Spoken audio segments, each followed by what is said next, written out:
Firstly, I would like to acknowledge the ancestors, elders, and family of the Gadigal people from the Eora Nation, where I currently am. I'd like to pay my respects to the people and the leaders of the Eora Nation, past, present, and emerging, and also pass on those respects to any other First Nation people listening today. As Sian said, my name is Marnie Watson. I'm the Managing Director for Australia and New Zealand for Sannam S4.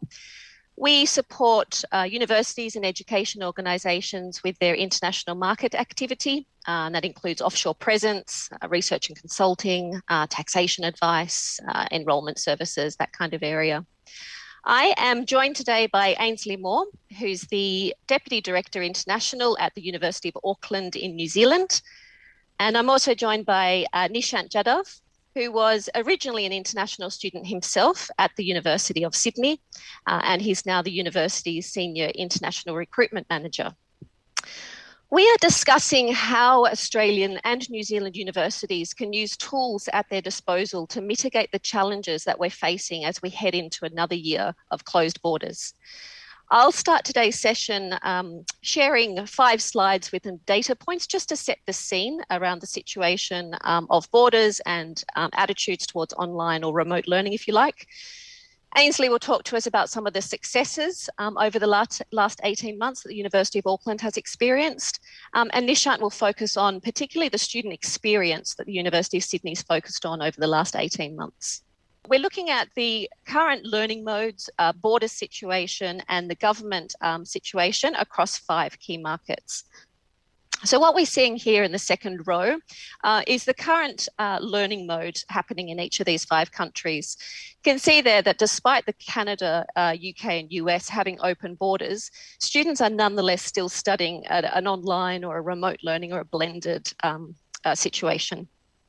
In terms of the borders, the UK have identified what they call some red list countries. So that it particularly includes countries in South Asia, Middle East, South America and Africa, for example.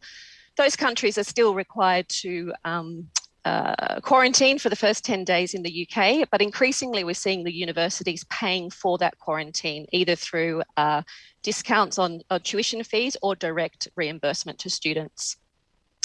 In terms of the US, obviously with semester about to commence, there's a lot of student anxiety around navigating their entry into the US, and that's particularly for first-time students who need to do a face-to-face interview, and appointments are few and far between. So that's creating some challenges there. For Canada, on August 9, they have a change to their current 3-day quarantine rule. That will be removed, and so students will now be able to enter and commence directly in that blended study environment. What we're seeing on the next slide is students' response to that question, are you expecting to commence your studies as planned? In the first box, we're seeing here the IDP education research data, which compares the April 2021 to the October 2020 results, which showed that 75% of the students were expecting to commence their studies as planned, but that is a drop from the 80% who were expecting to do so last year.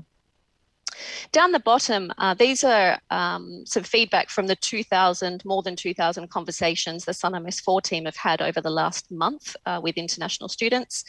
And it just shows that the most questions we're receiving are around impact to delayed results, visas and deferrals and refunds consequently. In this slide, up the top here, first of all, we're looking at some Sannam S4 data, which talks about students' readiness and willingness to study online. Now, interestingly, just comparing month to month, June to May, we are seeing an increase in that willingness to study online and that readiness to 29% compared to 20% last month. But you can also see there that more than half of the students are unwilling, indicating they're unwilling to pay the normal international student fees if they do take a program online. Down the bottom here, we're seeing the IDP Connect International Student Crossroads data. And that's showing us that for Canada and the UK, around 50% of the students are likely to continue with their study plans online, so long as there is a clear path to transition to face-to-face. And that compares obviously to Australia and New Zealand, where we're seeing students much more likely to defer. Just going to take a moment here because I realise the colours are quite difficult to read. So if we just look at the Australia box for a moment, what you're seeing there is the 43% is that defer until they can study face-to-face. The 38% is that continue to study online so long as they can transfer to face-to-face. And then the 7% is that continue with study plans even if it's fully online. We are all, I think on this call, everyone who's dialed into this meeting, we understand the power and the expansive reach of broadly defined transnational education. What I think is interesting to note is that there is only an estimated 84,000 students studying a T&E program with an Australian provider. And if we compare that to the UK, T&E has emerged over the last 12 years particularly, such that there are now as many international students studying a UK T&E program outside of the UK as there are international students in the UK. So that means that there are about 450,000 students studying a T&E program with a UK provider. The top countries for the UK for the hosting a T&E student are China, Malaysia and Sri Lanka, whereas the Australian T&E students are predominantly in China, Malaysia and Singapore. We are currently supporting several universities, both with their market entry strategy for T&E, but also the execution of that strategy. And I just wanted to very briefly mention two interesting examples that we're seeing.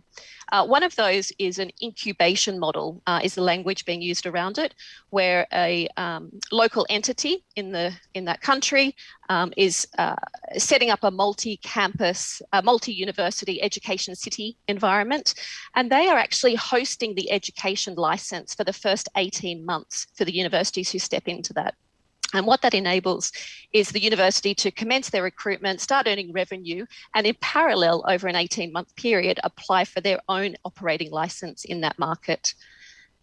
The other quick example is the increasing prevalence of three-way partnership with edtech providers with Indian universities, for example, enabling students to study the first 1 or 2 years of their program online, but with an Indian university, and then transferring that study over to, for example, an Australian university. And we're seeing increasing examples of that type of T&E partnership. I would like to pass over now to you, Ainsley. All yours. Kia ora tātou from Waipapa to Motoroa, the University of Auckland. Thank you, Marnie. A special shout out to colleagues in Sydney and Brisbane. We've been where you are. We made it through.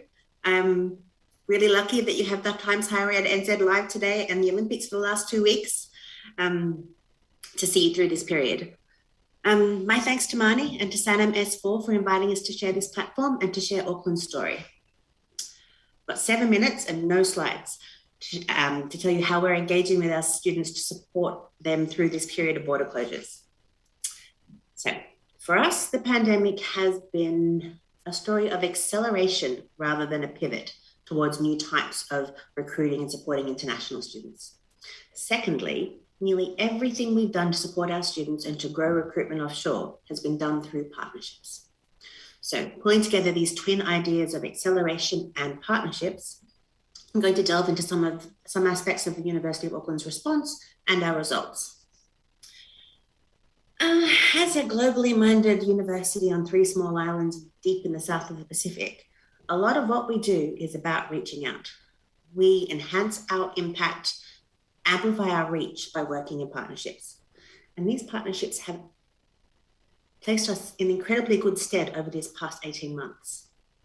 University of Auckland finished 2020 down 8.5% in international and full fee enrolments. Semester 1, 2021 saw us up 40% in new starts. And we are just 1% below our record high of 2019 enrolments at this point, and we're ahead of target for semester 2. So an incredible result and an entirely unpredictable result from where we were in February 2020. So cast your mind back, February 26, and the New Zealand government has closed the border to China. And unfortunately for us, they've closed it a couple of weeks before the start of semester.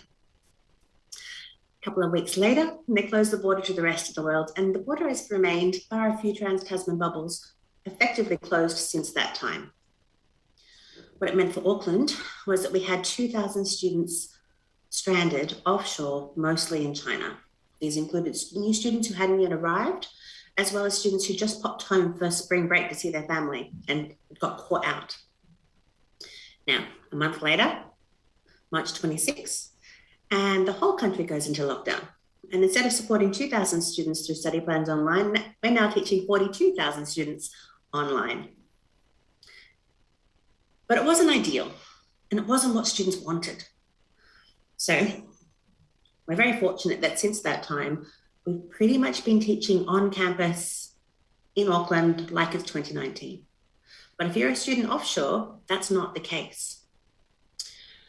In 2014, less than 3% of New Zealand's international education was delivered offshore.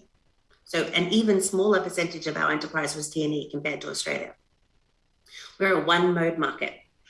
Come to New Zealand, finish your entire degree here onshore. Now, this was in sync with our very successful brand destination strategy, but it's one-mode delivery is not an optimal risk mitigation strategy in tumultuous times. So we've had to move and accelerate fast. One way we've been doing that is through China Learning Centres. We established our first 2 China Learning Centres in semester 2, 2020, at double first-class partner universities in China. The initiative was established in crisis mode, and it was a key business recovery initiative for us about retaining our students in China, supporting them to continue studying with us, but importantly, also to keep the pipeline growing, to encourage new starts. CLCs provide an opportunity for students to continue to study with the university online, but to do so in a campus environment, surrounded by other students with the campus environment that supports their success. Very importantly, our China Learning Centres are delivered in partnership with our partner AMG, and the original CLCs were located at 2 of our longest standing partners, Southwest University and Northeast Forestry University in China. So all up last year, we had 330 students in China Learning Centres, which is great. First semester this year, we had 600 students. Second semester this year, we thought we'd have 700 students. And then there were floods and some COVID barriers and a bit of a kerfuffle about moving people across the country. And we think we're going to land about 600. But for us, that's been wildly successful in the context of supporting our students. Some academic analysis shows that the students at China Learning Centres do better academically than their peers who are studying online in their parents' lounge rooms. And the feedback from students there has been overwhelmingly positive. So now we're looking at how we can expand the CLC model, that offshore hub, into other destinations with other partners. We partnered with Lightpath and Up Education in Vietnam to deliver a study hub model there, which is based on a WeWork shared workspace kind of approach. And importantly, right now we're in our due diligence space, partnering with Sannam S4 on another variation of the study hub model in other key markets, where Sannam S4 has both the in-market knowledge, but also the on-the-ground staff to support us in this work. Now, the closure of borders has seen our international marketing staff effectively grounded, much like all of yours, unless they were already offshore. So we had a small number of in-country staff, and since March last year, we've grown our footprint offshore. And again, we've done so through partners, including Sannam S4 in India and in Southeast Asia. We're also thinking about student experience, and I know Nishant's going to tell us a little bit more, but I'll give you one example of what we're doing, and it could go on.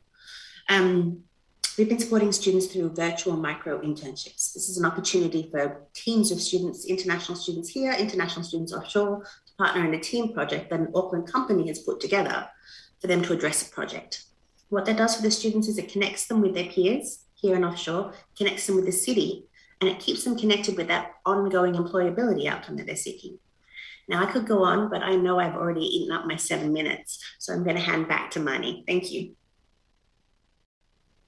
Thanks so much, Ainsley. We can just pass directly to Nishant. All yours, Nishant. Thank you, Mani, and thank you, Ainsley. It's a nice segue in terms of getting into student experience side. Good afternoon, everyone who has joined. Last 18 months haven't exactly gone to the plan for most of us.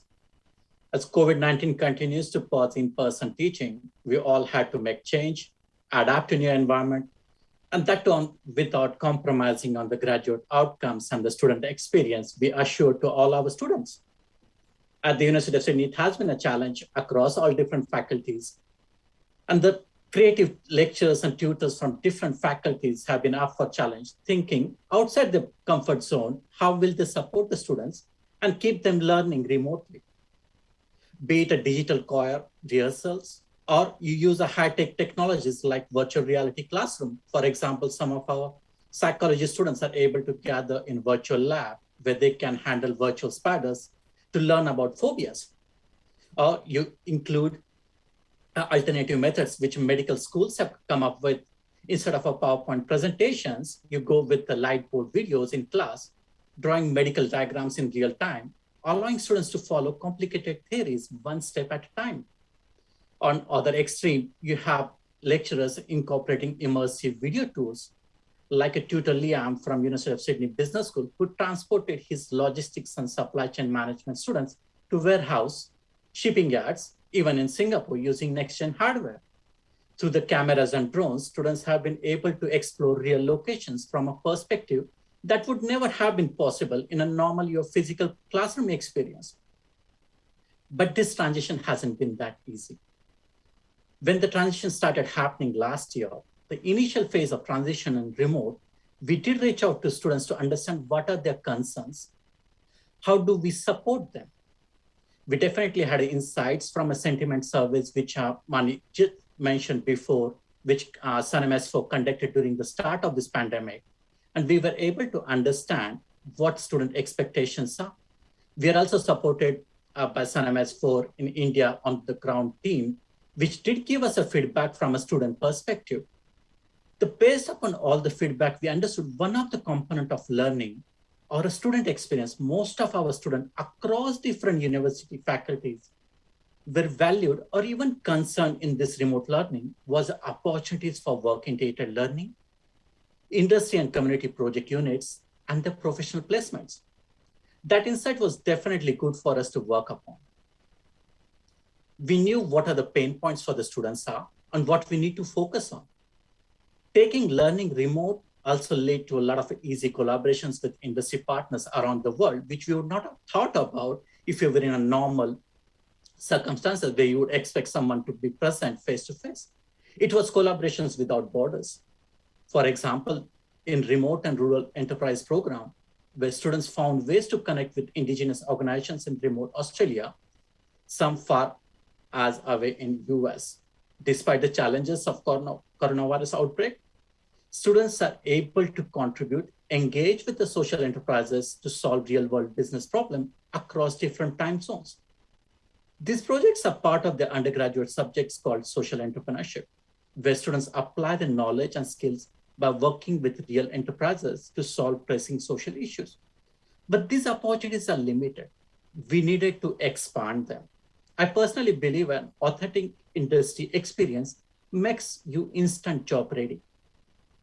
In a period of uncertainty, it has never been more important to increase students' job readiness. And that's where the University of Sydney Business School came up with their own program. They reimagined their award-winning international student employability program, Jobsmart. Jobsmart is exclusively available to all international students enrolled to study a degree at the University of Sydney Business School. With the focus on employability, Jobsmart equips students with all the skills they need to get ahead of all other candidates in this tough market. Students will have option to get a practical skills, have access to career coaching, authentic industry experience, and networking opportunities. The industry partners for Jobsmart range from a small and medium-sized enterprises, digital startups, to market-leading consultancies, government and community organizations such as Deloitte, KPMG, NAB, Alibaba, AsiaPay, City of Sydney, and so on.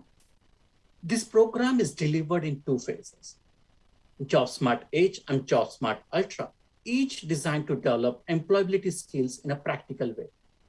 And all opportunities are offered online with the goal of preparing students for the new digital way of working.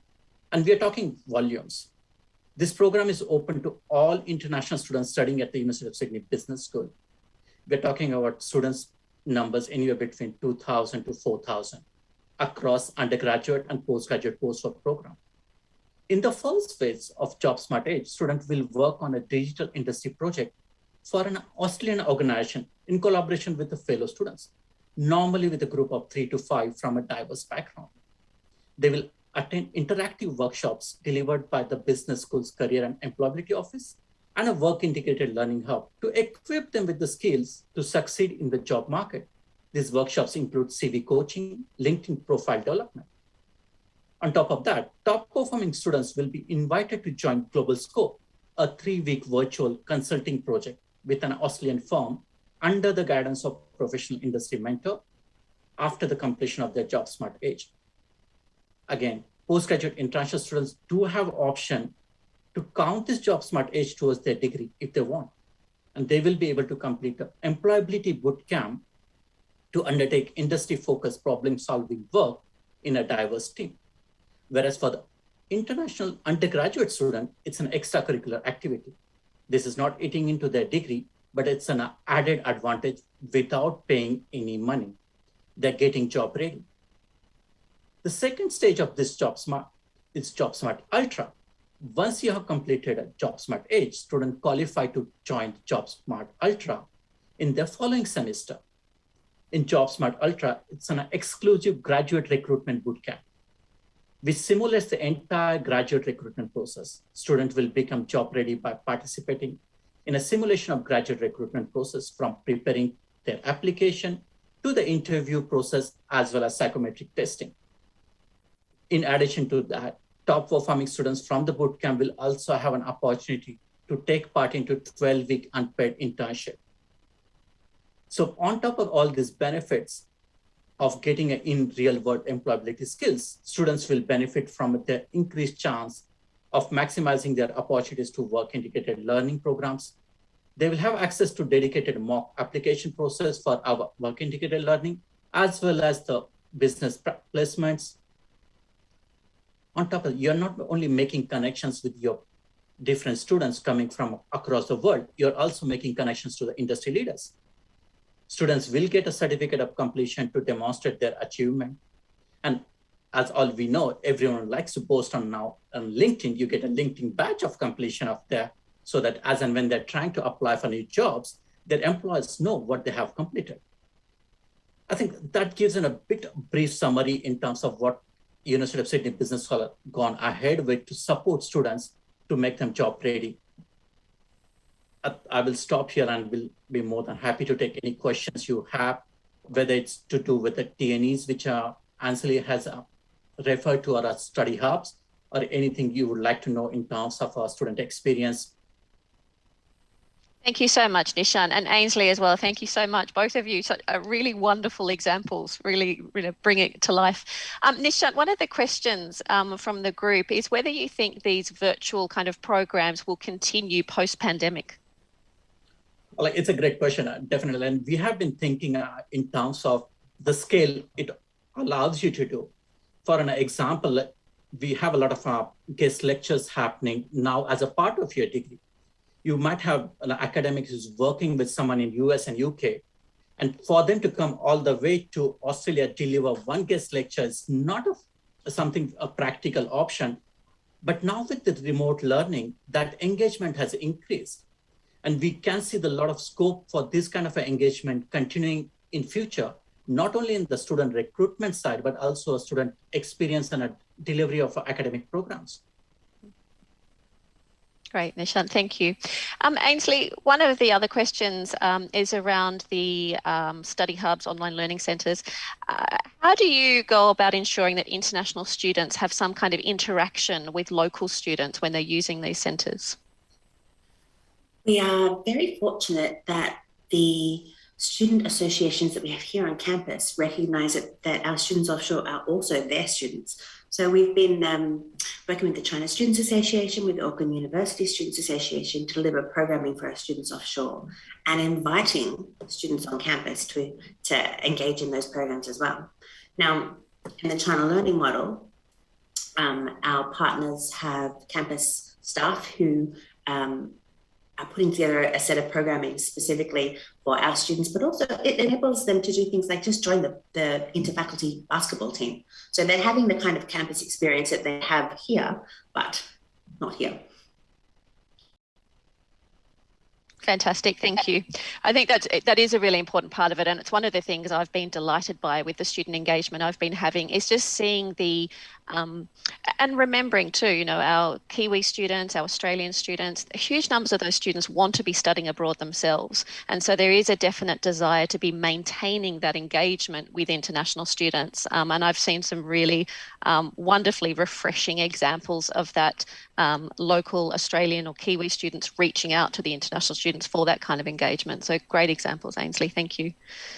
I wanted to ask both of you, if I may, when you look back over the last 18 months, we've all had such incredible learnings and we're still continuing to learn as we go. What's something you can think of that you would do differently if you had your time over? I can go first.